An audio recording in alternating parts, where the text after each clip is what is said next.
Hi guys, Heather here. Thank you so much for all your comments and questions. I love them. I got some crazy nursing stories for you. My patients are so funny sometimes. I had this one guy yesterday and he was supposed to go down for a procedure at 1:30. So he was NPO. He wasn't allowed to eat or drink anything. And when 1:30 rolled around, they still weren't there to pick him up. So he calls me into the room all upset, asking when his procedure is going to be. So I have to call downstairs and ask what time the procedure is on my little nursing cell phone here. But the cell phone's not really little. It's like a huge 1995 giant looking cell phone. So anyways, they tell me that his procedure is delayed 1 hour. So I walk into the room and I tell him that his procedure's been delayed an hour. Have you ever noticed how patients get upset when they're not allowed to eat anything? So he jumps up from his bed and he pulls out this knife from under his pillow and he says, "Heather, I haven't eaten anything since yesterday." And he goes on and on about how upset he is that he hasn't eaten anything. And okay, so he didn't have his knife. But I don't think he liked me very much at the time. And then after his procedure, he says, "Heather, I'm sorry for getting all upset at you earlier." And then he thanks me for taking care of him.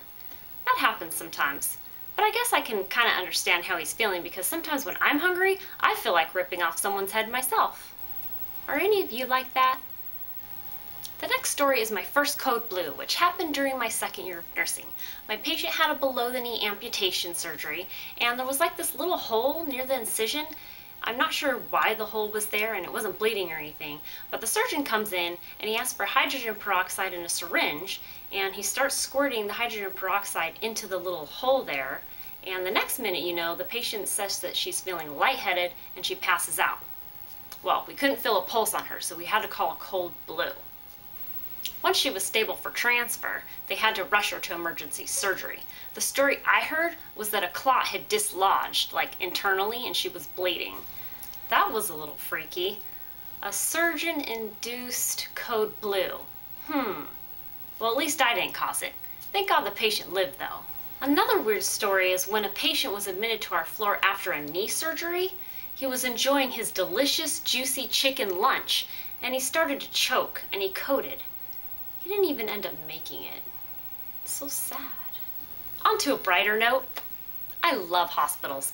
One time at band camp, the hospital, a patient's husband calls me into the room to adjust his wife's bed.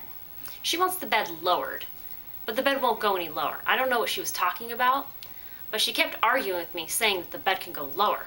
So I made other suggestions to help make her comfortable. Finally, after arguing with me for 5 minutes, she finally gives up and she shoos me away. She's like, "Just get out of here. Shoo, shoo, little bird." I don't know what that was about, but... And then the husband starts laughing like it's funny. And I'm like, "Your wife's rude." I didn't say that, but maybe I should have. So then I walk out of the room and I'm thinking, it's so weird how people think it's okay to be rude. I don't get it. It's such a crazy world, isn't it? Well, thanks for watching, everyone. That's it for today. Have a great day, and I'll talk to you soon, okay? Bye!